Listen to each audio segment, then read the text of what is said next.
Looking for a better way to showcase and share your products and services? Check out Catalog on the WhatsApp Business app, highlighting everything your customers need to know, like pricing, pictures, descriptions of your products. Here's how to get started. Open the WhatsApp Business app.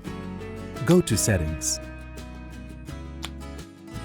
Business Settings. Select Catalog.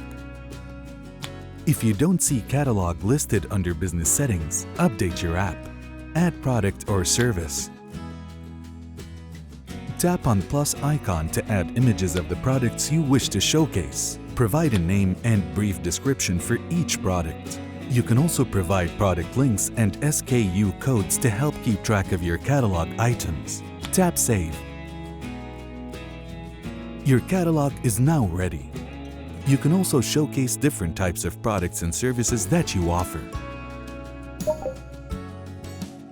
Share these products with your customers directly from the catalog.